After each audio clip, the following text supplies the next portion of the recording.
Hello, I'm one of your eCourse psychology professors, and I'm here to give you your fireside chat on the chapter in psychological disorders. The key word on this very wordy page is etiology. And etiology is the idea that there are causes for various states of unwellness with people, whether it's depression or anxiety or phobias or obsessive compulsive behaviors. And one part of this chapter is trying to understand what causes these problems. Another part of this chapter is looking at the various treatments that we can use to help people through these particular disorders.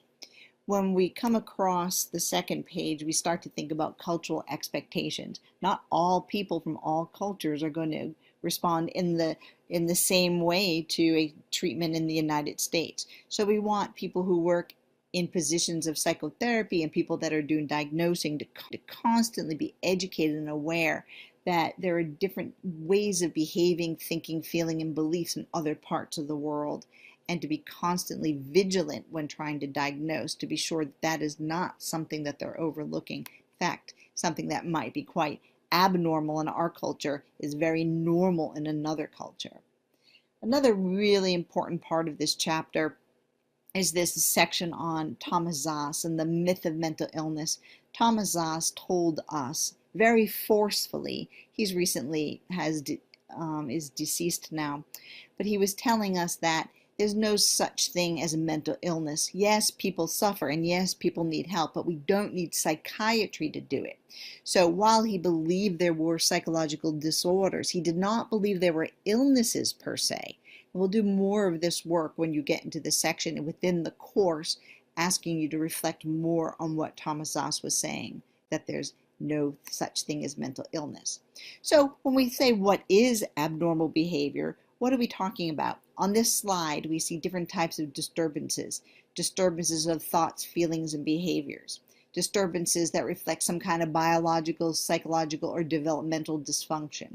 So you have a disturbed pattern of going to school, a disturbed pattern of having relationships, disturbed thinking patterns such as hallucinations or delusions, or disturbances that lead to significant distress or disability in one's life. So you have stress yourself because you feel like you're not doing well. I feel like I'm too anxious to perform well, let's say test taking at school as an example. And again, being culturally sensitive, that is not something that is approved in another culture and misdiagnosed and misinterpreted. We want to become familiar with these letters D, S, and M. That stands for the Diagnostic and Statistical Manual. We're on the 5th edition, so it's called DSM-5 now. And what the DSM-5 does is list all the disorders, their prevalence, how they're diagnosed, and even some information about all the literature that was done to come to these conclusions that it should be in the DSM. Early on historically, and you'll read this in the textbook, people didn't know what to do. They didn't know what to do if someone experienced, say, a deep depression or a mania. So people tried to do something to help. Here we see someone who's being, a tool. It says to extract an object from the head of an afflicted person. We know that these treatments obviously were not effective. They looked dangerous, probably led to more deaths. But the idea is that people have always tried to help other people with afflictions. As we go along, we become much more specific in learning what disorders are. Here we have a list of specific phobias, and you can look through all of those. I'll stop on one here. Let's see, a xenophobia was a fear of strangers, a specific panic attack-like feeling in the presence of strangers. So we go from not knowing what causes disorders, even what is a disorder per se, to very specific fine diagnoses. What causes problems while we don't treat neurotransmitters at the neuron level per se? This depiction does show us what we start to understand, that there are neurotransmitters, that there's a chemical system in the body, and that chemical system can be accelerated or can be dampened to create less neurotransmitters to help people regulate their moods, let's say, better.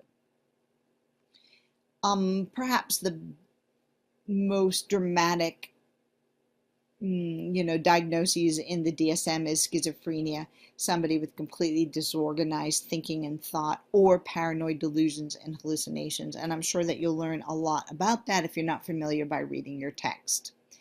My last slide here is on personality disorders. These are from the cluster C. There's A, B, and C clusters.